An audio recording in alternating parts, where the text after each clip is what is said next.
Hey guys, Aaron Cybertron Zeng here, and we are finally back with Road to Ranked VGC 2017. So for those that don't know who I am or what this YouTube channel is about, my name is Aaron Cybertron Zeng, and I've been a competitive VGC player since its first year back in 2008, and I started a YouTube channel back in 2014 because I wanted to help educate the community and basically spread my love of VGC to everyone. So it's been a really fun ride, and I'm really excited to be starting Road to Ranked again, and this series is basically where I play on Battle Spot and live commentate games as I go. It's pretty much been the most popular and consistent series on my channel because it's, relatively easy for me to make, and I think it's pretty educational watching, players play. So, hope you guys enjoyed this series. I'm really excited to be starting it up again, so if you do enjoy this series, please share it with anyone who may enjoy it as well, and please leave a like on the video, especially since this is the first episode. But we're going to find our first opponent of the season. It's going to be player 1 from Italy, and I actually have played a couple of games just to get acclimated to kind of playing online, but really scary looking team for my opponent here. So, we've got Milotic, Tapu Bulu, Celestia, Porygon2, Talonflame, and Alola and Marowak. So, kind of a Trick Room hybrid team here. Similar to maybe what I'm running, there's the kind of slow option with the Porygon, the Marowak, and Celestia is pretty slow as well, but Talonflame does have the Tailwind option as well. However, I'm running a Torkoal, and Torkoal is basically like one of the slowest Pokemon you can run in this format, so the lead matchup is always pretty tricky, figuring out what I want to lead with, and I can't just freely go with Salamence because, of course, there is a Milotic on my opponent's team. So because there's a Milotic, I'm thinking I have to bring the Tapu Bulu because that's my only real way of knocking it out. The difficulty in bringing Tapu Bulu, however, is that it kind of gets wrecked by Talonflame, and it doesn't do very much against anything else, so as much as I don't know, I feel like I need to bring it, but that really sucks because it's just for one specific Pokemon. So I could go with Lilligant Torkoal, which is kind of the, spam, after you an Eruption, but I feel like my opponent's got to see that coming, so it's likely we see something like a Talonflame and a Milotic lead. I'm trying to think how I can really beat that. I think maybe I want to go a Rangaroo as a lead.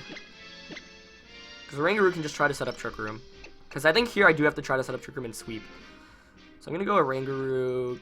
Drompa's actually honestly not too bad here. With Torkoal in the back. And Tapu Bulu. As much as I want to Intimidate here, I don't know. I think Salamence is a pretty helpful Pokemon, but Tapu Bulu in itself is pretty strong. Although I suppose I could outspeed it and use a Fire-type attack against it. So maybe Mence would have been good to bring, but we'll see. But we're going to get into our very first battle, and yeah, I'm really excited. I played a couple of games, like I mentioned, on Battle Spot, and a lot of them actually were disconnections, so I was like, I don't want to feature a disconnection in my first episode of Road to Rank, so hopefully we don't run into one here. But it's going to be the Talonflame and the Porygon2 lead here for my opponent, against Oranguru and Drampa. So, yeah, I guess this is interesting, because it's going to get down low. Let's see what boost he gets. It's going to be attack. Okay, that's cool. So, I could just Psychic Protect turn 1. Talonflame's probably want to get a Brave Bird. I could try to set up Trick Room here. He might try to set up Trick Room as well. I think turn 1, honestly, I'm just gonna Hyper Voice Psychic here to get as much damage off as possible. The idea is, I guess worst case scenario, Talonflame and Porygon could double up into Drampa. And that would be bad, because then Drampa could just probably faint. And that, yeah, I don't know, that's kind of problematic, but we've got some, kind of, wars here with Trick Room, because if I set up Trick Room, Porygon2 can reverse it, and vice versa. Oh, but it's actually going to be a Z move right away. Well, I was not anticipating that. And that's something that I have to really get used to learning, because I haven't seen so many of these Z powers, and I wonder if it's the flying one, or the fire one. Supersonic Sky Strike, that's probably bad, and that's probably targeting my poor Drampa. Yeah. Should have protected in anticipation of that then, I guess. But that's really bad. Actually doesn't knock it out, which is surprising. But he's got to have doubled up into it then. But Oranguru is actually faster than Porygon. Or Porygon's going for a Trick Room, which would be good.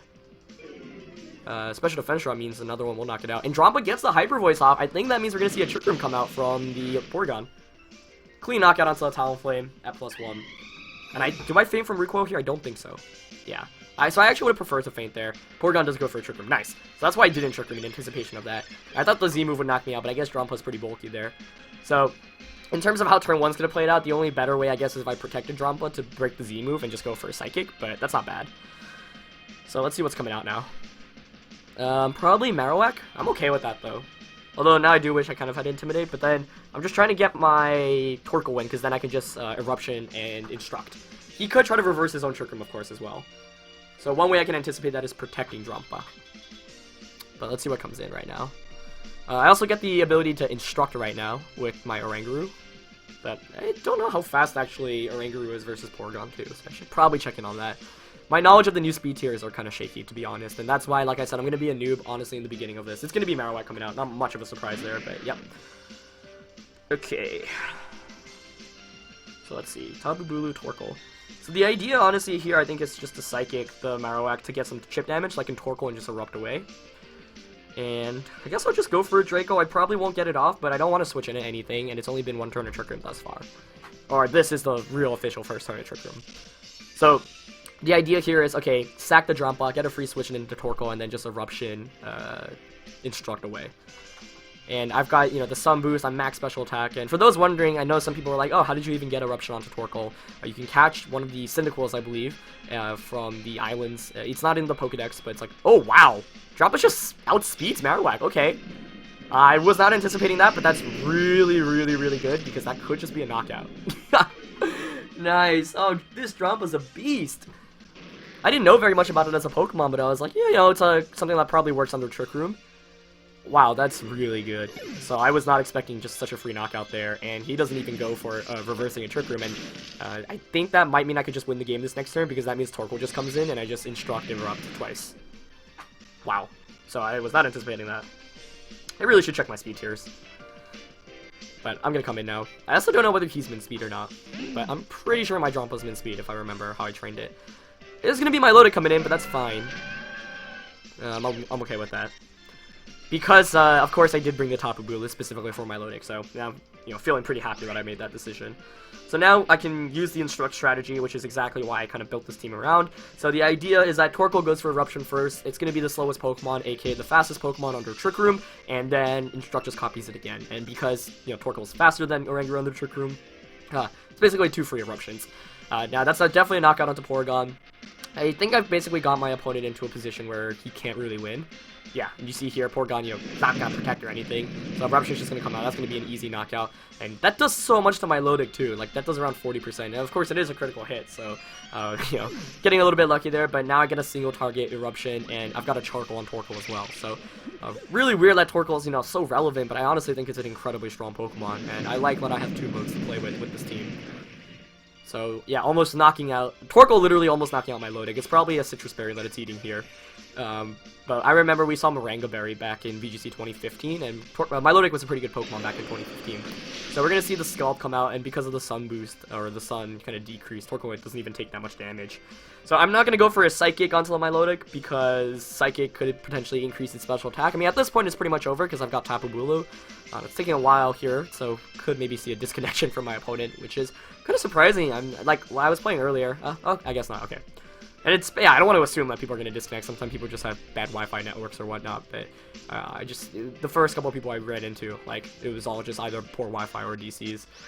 But, yep, just a little bit laggy there, so nothing too bad, so I'm just going to Instruct and Erupt again. Not going to bother Heat Waving, not going to go for any misses, even if Milotic protects. Got Tapu Bulu in the back, so pretty much got this game locked up, and, I mean, I wasn't even expecting the Draco Meteor to even get off, and that's why I was like, oh, I might as well just heck with Drompa, because it's like, if I switch in, it probably will take a Boomerang or a Ground-type attack or something.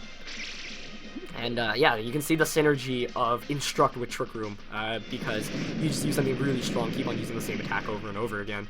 So that's a knockout onto Milotic, and we have picked up a win for our very, very, very first battle of Road to Ranked in VGC 2017. So, pretty exciting game there, and I don't know, this game could have played out very differently if he picked up the knockout turn 1. Although I suppose then I could just bring in Torkoal and then Instruct, and then I would pick up a double knockout, but it would be a little bit trickier because Drompa is the best Pokemon to knock out the Marowak on my opponent's team, and it got that one hit off. So, I'm sure my opponent wasn't expecting it to just get a Draco Meteor off. I honestly wasn't expecting it either, but I felt like I was okay preparing or playing with Torkoal and Oranguru in the late game there. But yeah, that could have been really scary, especially actually because Marowak should outspeed the Torkoal or the Oranguru out in Trick Room. So yeah, like I said, could have played out very differently, but this game, you know, Drompa getting that Life Orb Draco Meteor off and picking up the knockout. So we are going to pick up a win for our very first game. Like I said, I did play a couple games earlier, so we actually have 5 wins and 1 loss. The 1 loss was actually to another team with Lilligant and Torkoal, and he had Safety Goggles Torkoal, and we led the same thing, Torkoal and Lilligant, so I kind of lost that right from the start. Really, really tricky battle. Kind of wish I recorded it, but, you know, in the beginning I was just playing a couple games, and I actually did try to record 1 or 2 games, but then there was, like, a huge distraction outside with, like, what was it?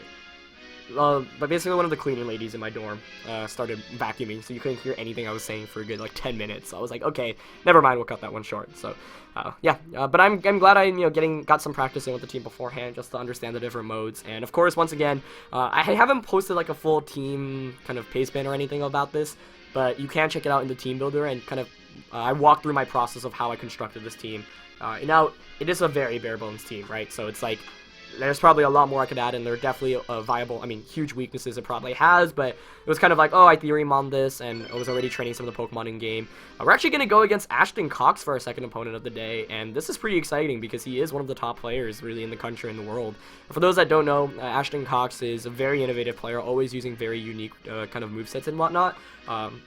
And it's funny because I see a Gigalith on his team here. He actually used a Gigalith back in 2014 US Nationals, but he's made it to the World Championships many years. He's won, or maybe got second at multiple regionals. I'm not sure if he's won a regional or not, but definitely one of the most creative players in the country and in the world. And I'm really excited to see what his team has here because, you can bet that there's definitely a gimmick or two. So let's see what I want to lead with here. I think Torkoal's probably slower than Gigalith, right? So I could just lead Will against Torkoal. Although I actually don't even know the speed tiers there. I just know Torkoal's base 20. But I do have the Oranguru option. He's got the potential Trick Room option as well with Mimikyu. One of the more cool Pokemon, definitely, from this year. The Fairy weakness is definitely prevalent right now. Kind of like Oranguru as a lead, to be honest. Because it actually does a fair amount against Gengar. So Oranguru Torkoal, maybe? Although then you could just switch in the Gigalith. Oranguru, Tapu Bulu. I like that. Torkoal in the back, and for the last one, either Salmon for Drumpa. Leaning towards Mence a little bit more here.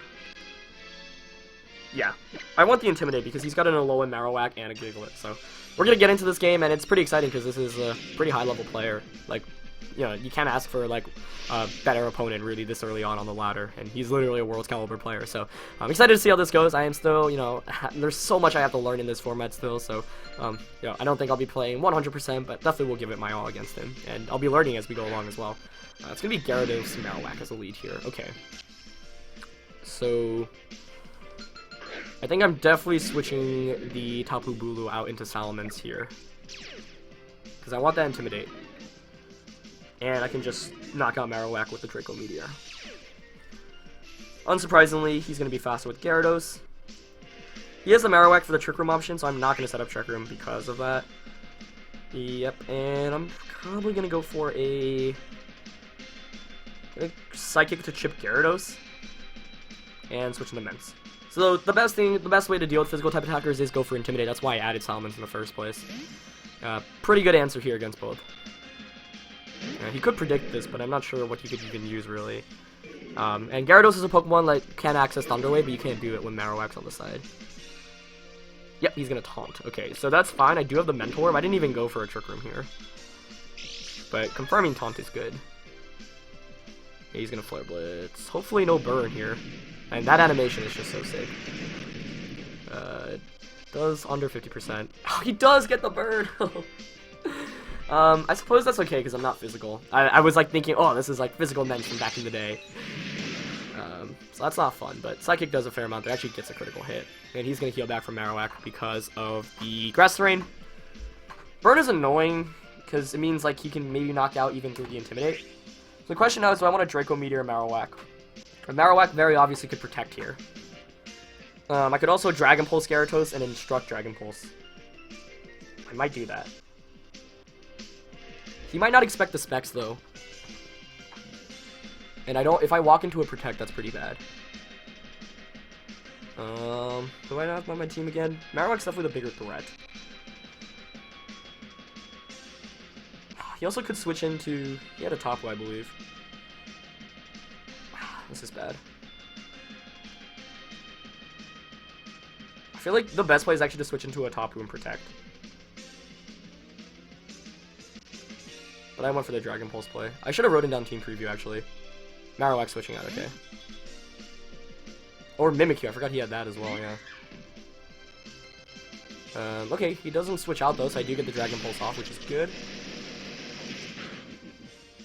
Yeah, picks up another critical hit. I'm not sure if that one matters since I am Specs, but hey, I mean, I'm not going to complain about that. So I'm going to get Copy and Strike. That's not going to do anything, unfortunately, but it's okay. However, this does make the next couple of turns a little bit tricky because Mimikyu, of course, does have its ability, so it basically has a free substitute up right now. And Marowak can just come back in, which is also not good.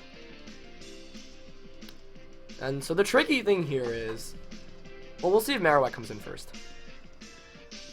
Because Torkoal's sweeping potential is very high right now, especially with Gyarados, one of the few Pokemon on his team that resists fire being knocked out. But it's going to be Gigalith, actually. Okay. Shiny Gigalith, too. That's really cool. I really should look up Gigalith's bait speed. I'm actually not very familiar with it. So I could Trick Room in anticipation of him Trick Rooming. Could switch out to reconserve my Intimidate. Could Instruct. What's the safest play for me here? So if Gigalith let's say Gigalith gets the knockout, then I do get a free switch into something.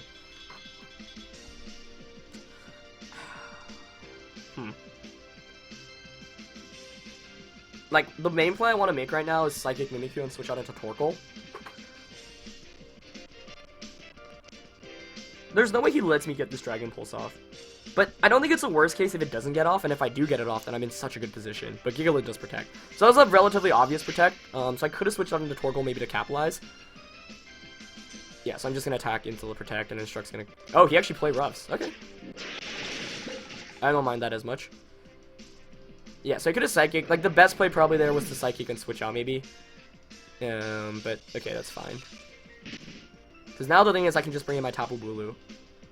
Although he could have Will-O-Wisp, which is also another concern. And I don't know how fast Mimikyu is relative to my... I know Mimikyu is relatively fast.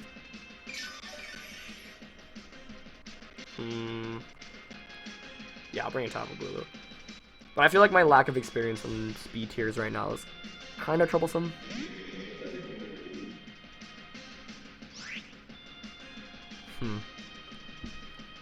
So the obvious play for him is to switch Gigalith out.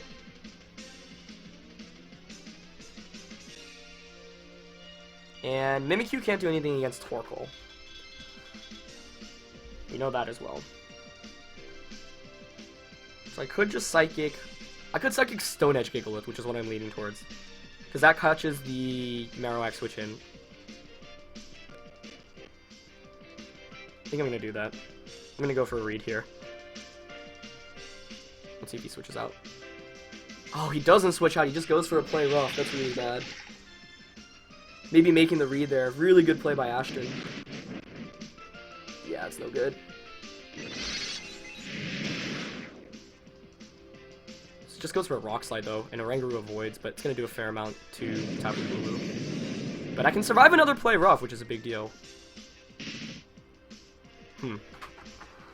Oh, this is very tricky. Great prediction by him, or maybe he just decided, oh, I can take it or I'm faster. We do heal back, of course, a little bit. Like, the play I want to make... I don't know if he has Protect on Mimikyu either. And I've got Leftover, so this is a pretty long, drawn-out game, but a very good one at that. So I could Trick Room here, because his Mimikyu is faster. It was just frustrating, because it's like, oh, if I Horn Leech there, then I just heal back everything I lost. Now I suspect one play he can do is Trick Room with Mimikyu. I think, like, he's not Trick Rooming because he's anticipating me to Trick Room. So, for example, one play he can do... I think what I want to do is actually Instruct Tapu Bulu and Horn Leech into Mimikyu. Now, this could go wrong if he protects, but he doesn't protect. And he actually misses another play rough, so unfortunate for him. Definitely getting pretty lucky here. But this is going to be really good for me now. Yeah, so its Disguise is going to be blown away. Now, play rough wouldn't have been a knockout. So, like, that's why I'm like, oh, you know, I don't feel that bad because I'm going to heal back, like, almost everything from Horn Leech. But, you know, obviously, I don't like to win games off getting lucky, but that's just how Pokemon is sometimes. But that heals back so much, and now I've got my opponent in a position where it's like, okay, I can just Psychic your Mimikyu and Horn Leech into Gigalith. And I'm just really surprised he's not switching out, but I suppose now he's seen Stone Edge on my end. He doesn't want to, you know, get caught by a Stone Edge. But you can see that Mimikyu, like, it's not doing very much offensively right now, so if he had Will-O-Wisp, which I know it has access to, this would be probably a lot worse.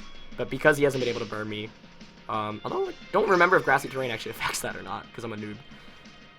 I really do need to learn the full effects of all the terrains. I don't think it does. But yeah, let's see. So Tapu Bulu with the leftovers too, like that's why it's like, okay, Mimikyu offensively isn't doing very much, and I'm healing back pretty much everything. And now we're in the point where I definitely feel pretty good about my chances, because I can just go for the Horn Leech on the Gigalith. I think Psychic will knock out Mimikyu as well. The grass does disappear from the field. We'd actually check that below, but I'm just gonna Psychic here. I'm trying to think though, because if he protects Trick Rooms, like Psychic might not knock out, which could be a concern. Although I suppose I could just Instruct onto Mimikyu. Mimikyu hasn't revealed Protect at all, and you should be going for Protect if you do have it. And he's not going to be able to knock out my Tapu Bulu anyway, so yeah, I'm actually just going to Horn Leech and Instruct so it targets down the Gigalith slot. Which is how I believe the mechanic works. And I think he's finally going for a Trick Room, given that this time Mimikyu's slower. But that's why I didn't want to go for the Psychic, because the one way my opponent wins, I think, is basically getting a Trick Room up. So Mimikyu faints. Gigalith still can't do very much against Tapu Bulu. And I'm just going to get the Instruct off before anything. So I'm guessing there was no Protect there from the Mimikyu, but hard to say. But he just never used it once. Yeah, but this was definitely, Tapu Bulu was 100% the MVP of this match. It really just swept through everything. A critical hit there as well, so I definitely got a little bit lucky. I mean, I got the Psychic crit and then the Dragon Pulse crit there, although I could have just straight with Meteor. But, and he had a bunch of misses as well, so, you know, it's a frustrating, like, I don't like winning off RNG because I like playing to the best of my abilities and winning off, you know, RNG-free games, but in this one, I don't know, it felt, like, relatively even, and I felt like the lead matchup was nice, and then it kind of just went from there. But he's going to be sending in his last Pokemon right now, and it's obviously going to be the Marowak. So that's fine, because what I can do here is just Trick Room, because I've got Torkoal in the back, and I'm just going to Stone Edge. He could Protect here, but once Torkoal comes in, it just kind of erupts away. I suppose I could have maybe... actually, maybe just Horn Leeching and Instructing would have been a better play. But I'm at the point of the game where it's like, I don't think he has a way to win. Oh, he's actually faster with Marowak, too. I did not see that coming. Okay. Even better for me. So that knocks out Tapu Bulu, but he's going to take all the recoil and the sand damage, and now, you know, Eruption just comes in from Torkoal. Really good game, though, one. I mean, this one was obviously a little bit longer than the first one, and I feel like it highlights some of the fun things about VGC 17. Sandstorm actually subsides, but that's fine. And, yep, Torkoal just comes in now. So, pretty safe to just Eruption, Psychic, or Eruption Instruct. Although I think an Eruption single target with the Charcoal might just be able to knock it out since I'm at full health anyway. So we good, I think, out here. And I guess I'll Psychic in some off chance that like he knocks me out, because then Eruption plus Psychic definitely just picks up the knockout here. He's gonna go for a Protect. I mean, I think at this point your only way to win is go for a quadruple Protect and crit a Boomerang. As Eruption goes into it, and Psychic goes into it.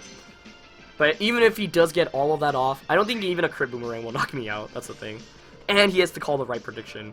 So he needs full 4 turns of Trick Room gone right now. But anything can happen. And one of the sets I actually commentated with Ashton, he literally pulled like every RNG thing possible to make it, I think it was to the finals of Massachusetts Regionals.